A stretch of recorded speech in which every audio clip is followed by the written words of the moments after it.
Well, hello, this is Mr. Bauer, and today we want to talk about the idea of slope and finding the slope of a line. And this is going to be a huge concept, all right? I wrote it big. It's going to be a huge concept that's going to really haunt you or help you for the rest of Algebra 1 class, all right? And so we've really got to come to grips with what slope is. Well, the best idea that I can think of when I think of slope, I think of the ski slopes. And normally on a ski slope, you're going downhill, and there's a slope there. And I suppose, just like you could go downhill, you could go uphill. Not very easy on skis, but there are times if you're on a different kind of vehicle, you could be going uphill. And so we want to talk about the slope of a line. Okay? Sometimes slope is referred to as rate of change. Okay? And then we can start to talk story problems and how fast something's changing. That is an idea that's the same thing as slope. And so this concept is going to be all over the place. All right? So the first thing I want you to be able to do is to find the slope of a line. Okay? And I'm really going to kind of give you a couple different ways to do that. Let's just actually look at a line on a coordinate plane. Let's say we've got an ordered pair at 3, 5. Okay? And we've got an ordered pair at -1, 2. So here's that line. Okay? And we want to find the slope. Well, there are a couple different ways to define slope. One of the most popular ways is to say that slope is the rise over the run, or the rise compared to the run, or the rise divided by the run. And when I say rise, I mean to get from this point to that point, how far do you rise and how far do you run? Okay? Notice that this is kind of the opposite of graphing ordered pairs, isn't it? Yeah. In ordered pairs, you always go right or left first. With slope, you go up or down first. So let's actually count here. 1, 2, 3. I went 3 units up. And then I went 1, 2, 3. I think I went 4 units to the right. And so the rise was 3, and the run was 4. And we would say the slope is simply 3/4. Okay? So you can find the slope of a line by counting. All right? Well, you can also find the slope of a line. And by the way, m is the variable that we use to represent slope. You can also find slope by using the slope formula. Okay? Remember I said each one of these was an ordered pair. One of them was -1, 2, and the other one was 3, 5. All right? Well, you can find the slope by taking, this says take the two y values and subtract them. And it really doesn't matter which way you do it, okay? As long as you're consistent. If you go 5 minus 2, that's great. But when you subtract the x's, which is what it tells us to do here, you have to start with the 3 and go 3 minus -1. Well, what's 5 minus 2? That's 3. What's 3 minus -1? Well, that's 4. Oh, we got the same slope, didn't we? All right? So to find the slope of a line, either count rise over run or use the slope formula, y2 minus y1 over x2 minus x1. This is great if you have a graph, right? If you just have ordered pairs, then you've got really no choice but to go here, unless you want to graph them, and some of your ordered pairs are going to get kind of big, and it's not going to be easy to graph and count. So you really need to start understanding this formula right here, all right? I went 5 minus 2, and 3 minus -1. You always put the y's on top and the x's on the bottom. All right?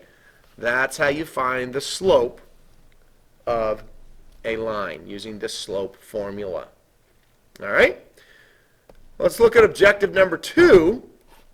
And they want us to look now at horizontal and vertical lines. So let's just look at a line, let's say, that's going right here. I'll put 2 points on it.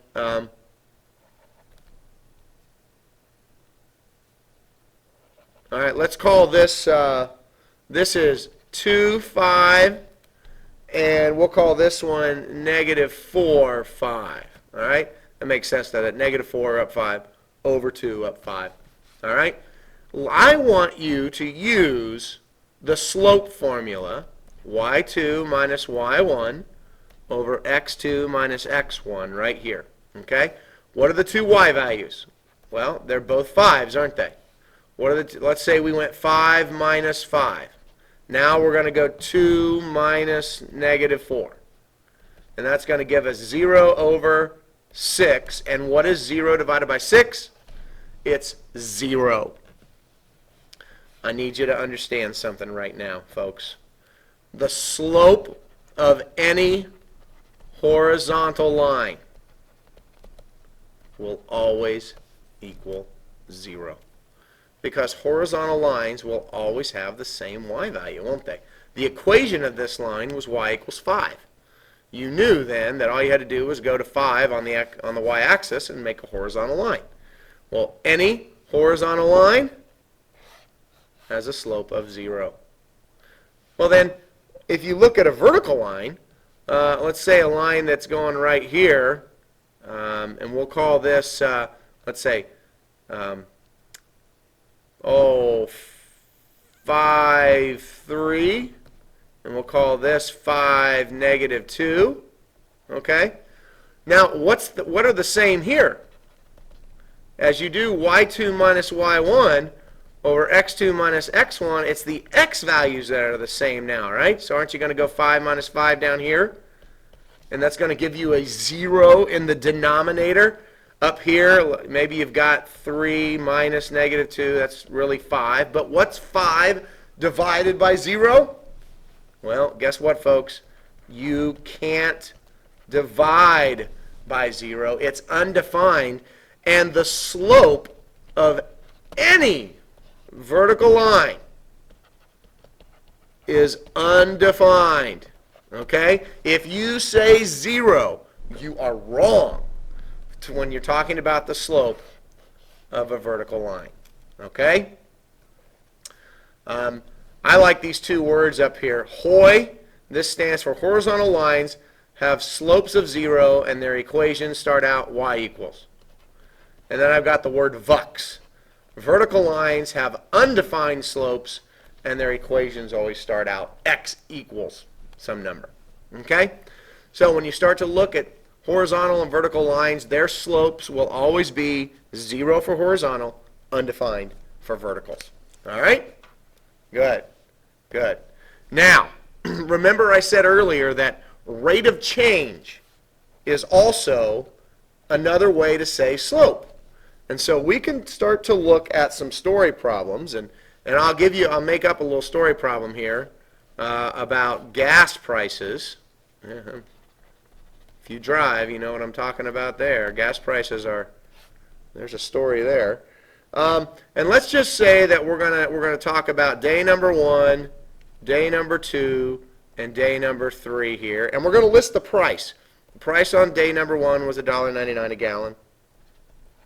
Day number 2 was $2.09. What year did they pull this example from? Whew.